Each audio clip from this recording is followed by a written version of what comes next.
দর্শক আপনাদের সবাইকে আমন্ত্রণ জানাচ্ছি ওয়াকার ফুটওয়্যার প্রেজেন্স লাইফস্টাইল 24 এ জীবনযাপনের নানা খবর নিয়ে সাজানো আজকের আয়োজনে আমি শরীফুল হক সাথে আছি। সদ্যই এক নতুন বাংলাদেশ পেয়েছে সবাই। নতুন এই দেশে নতুন প্রেক্ষাপটে ভালো আছে কি দেশের পোশাক বিক্রেতারা? ক্রেতারা কি ফিরে পেয়েছে কেনাকাটা করার সেই আমেজ? দর্শক, আজ আপনাদের আয়োজনের শুরুতেই শপিং প্লেসগুলো ঘুরে সেই অবস্থা জানার চেষ্টা করব। পরিবারের সদস্যদের নিয়ে ঘুরে ঘুরে কেনাকাটা। শপিং জোনগুলোতে এমন চিত্র দেখা মিলছিল না বিগত কয়েকটা দিন।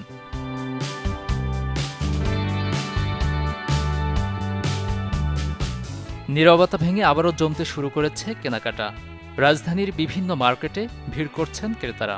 পোশাক, গহনা আর প্রসাধনী, কেউ দেখছেন, কেউ বা নিচ্ছেন প্রিয়জনের জন্য। কেনাকাটার পরিস্থিতি তো ভালো, মানুষ আস্তে আস্তে যে ওই স্বাভাবিক অবস্থা দেখে বের হচ্ছে।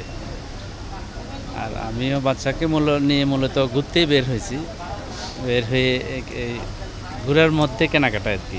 দেশের যে সার্বিক পরিস্থিতি মোটামুটি ভালো, কাস্টমার মোটামুটি আগের তুলনায় মোটামুটি উঠতেছে, আসতেছে, আমরা সেল করতেছি আলহামদুলিল্লাহ। আর আগামীতে মনে হচ্ছে যে আলহামদুলিল্লাহ ভালো হবে। অন্যদিকে ক্রেতাদের কেনাকাটায় ফেরাতে বিক্রেতারা রেখেছেন ছাড়ের মনোভাব। আশা দ্রুতই জমে উঠবে বিকিকিনি। আমরা এখন দোকানপাট খোলা হয়েছে, এখন কাস্টমার আসবে, আমরা স্পেশালি ডিসকাউন্ট দিব কাস্টমারদেরকে, যেন কাস্টমারও মন খুলে নিতে পারে, আমরা বিক্রি করতে পারি।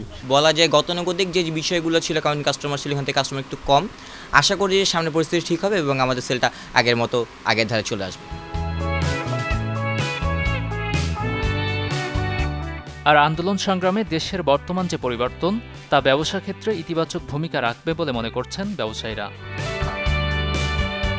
গাজী আনিস, চ্যানেল 24, ঢাকা।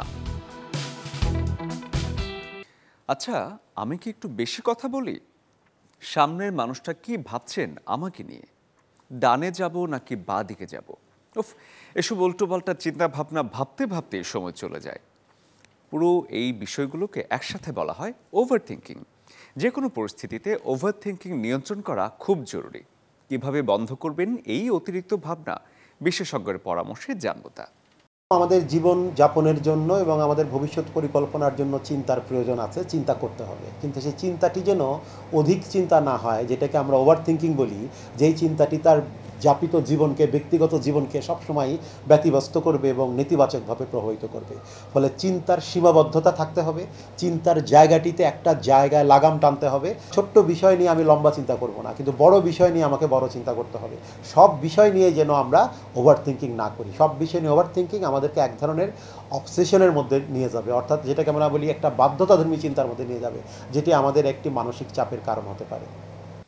প্রতিবাদের আরেক ভাষা গ্রাফিতি। দেয়াল, রাস্তা, দোকানের শাটার যখন নানা অঙ্কন কিংবা লেখনীতে সেজেছে, তখন এই বৈষম্য বিরোধী ছাত্র আন্দোলনের সৃজনশীল প্রতিবাদ ফুটে উঠেছে পোশাকের সাথে, ফ্যাশনে। কিন্তু কিভাবে? চলুন দেখে আসি তা। গ্রাফিতির ইতিহাস কিন্তু বেশ পুরনো। আজ থেকে প্রায় ৪৫০০ বছর আগে প্রাচীন রোম এবং পম্পেই নগরের সমাধিস্থলের দেয়ালে দেখা মিলেছে গ্রাফিতি। তবে সমসাময়িক গ্রাফিতি এসেছে হিপ হপ সংস্কৃতি থেকে।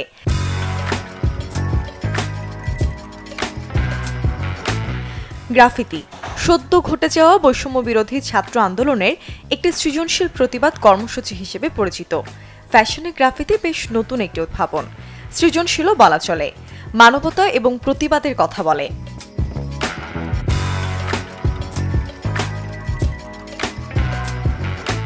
হিপ হপ কালচার থেকে অনুপ্রাণিত বলে জেনজি প্রজন্মের কাছে এসব গ্রাফিতি করা পোশাক বেশ জনপ্রিয়। এই ফ্যাশন অন্যরকম ঢঙের বলে মানুষকে বেশ আনন্দও দেয়। স্ট্রিট ফ্যাশনে গ্রাফিতি নকশা বেশ দাপুটে ভূমিকা রেখেছে। এমনকি নিজের একরঙা টি শার্টকেও স্প্রে পেইন্টে রাঙিয়ে নিজেরাই গ্রাফিতি এঁকে নিতেও দুবার ভাবেন না জেনজি প্রজন্মের অনেকেই। পোশাকে গ্রাফিতি হতে পারে screen print, digital print, hand print ইত্যাদি মাধ্যমে। সাম্প্রতিক সময়ের আগে গ্রাফিতি ফ্যাশন প্রথম শুরু হয় ২০১৫ সালে। Desk report, channel 24। Madhuri Dixit এবং ঐশ্বরিয়া রায় দেবদাস ছবিতে যে লেহেঙ্গা এবং শাড়ি পরেছিলেন সেগুলো কি তাদের আলমারিতে নাকি পরিচালক এবং প্রযোজকের ঘরের আলমারিতে? আমরা তো ইদানিং আলিয়া ভাট, দীপিকা পাড়ুকোনের নানা পোশাক দেখি এবং দেখতেও কিন্তু দারুণ লাগে সিনেমার পর্দায়। সে যাই হোক, আপনাদের এবারে জানাবো বলিউড তারকাদের গায়ে জড়ানো দামি পোশাকগুলো পরবর্তীতে কি করা হয় বা তাদের গন্তব্যই বা কোথায়। সঞ্জয় লীলা বানশালীর 2015 সালের ছবি বাজিরাও মাস্তানি। ছবির কাহিনীর চেয়েও বেশি আলোচিত দীপিকা পাড়ুকোনের অভিনয় আর সাজসজ্জা। বিশেষ ফরমায়েশে বানানো হয়েছিল সাবেকি ধাঁচের গয়নাগুলো, যেগুলোর দাম হিসেব করলে অঙ্কটা দাঁড়ায় প্রায় 45 লক্ষ টাকার মতো। শাহরুখ খানের দেবদাস এখনও অনেকের পছন্দের ছবির তালিকার শীর্ষে। চন্দ্রমুখী আর পার্বতীকে এত সহজে ভোলা যায়? নিতু লাল্লার ডিজাইনে চন্দ্রমুখী চরিত্রে অমলিন হাসির মাধুরী দীক্ষিত পরেছিলেন 30 কেজি ওজনের লেহেঙ্গা। এদিকে যোদ্ধা আকবর ছবিতে ঋত্বিক রোশন যেমন দারুণ অভিনয় করেছেন, তেমনি ঐশ্বরিয়া রায় বচ্চনও দর্শক মনে দাগ কেটেছেন কমলা রঙের লেহেঙ্গায়। ছবির কাহিনীর সাথে চোখ ধাঁধিয়ে যাওয়া পোশাকগুলো যেন ফুটিয়ে তুলেছে ফেলে আসা সময়কে। বলিউডের ছবির চিত্রনাট্যের উপর নির্ভর করে পাল্টে যায় পোশাক। বলিউড ভাইজান সালমান খানের ভিড় ছবিতেও ব্যবহার করা হয়েছে এক্সক্লুসিভ সব ড্রেস। ছবির পাশাপাশি সালমানের সাজ পোশাকও সেখানে বেশ আলোচিত হয়েছিল। তবে প্রশ্ন হচ্ছে, শুটিংয়ের এত দামি আর বিশেষ অর্ডার করা পোশাকগুলোর কাজ কি? কোথায় সেগুলোর গন্তব্য? শুটিংয়ের পর কয়েক মিনিট বা কয়েক ঘন্টার পর সব পোশাকের ঠিকানা প্রোডাকশন হাউসের লকার। শিল্পীদের কেউ কেউ আবার নিজের সংগ্রহেও রাখেন, যেগুলো মাঝে মধ্যে নিলামে ওঠে। শরীফুল হক, চ্যানেল 24। আয়োজন আজকের মতো এখানেই শেষ। তবে এক নজরে দেখব মঙ্গলবার কোথায় কোন মার্কেট কিংবা শপিং জোন আপনার জন্য বন্ধ থাকবে।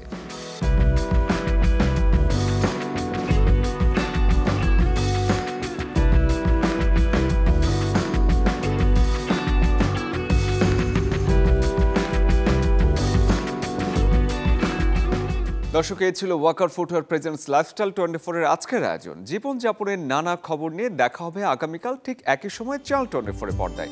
সে পর্যন্ত সবাই ভালো থাকুন।